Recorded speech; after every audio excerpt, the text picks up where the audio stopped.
আলহামদুলিল্লাহ, আমার বাগানের সব ফল মোটামুটি প্রথম চালানে পেকে গেছে। সব পলির ভিতরে পাকা আছে, এভাবে পলি বাঁধা যাতে পাখিতে না খেতে পারে।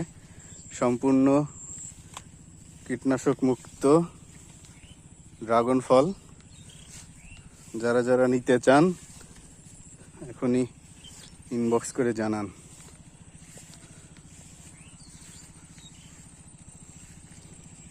এগুলো সব পেকে গেছে।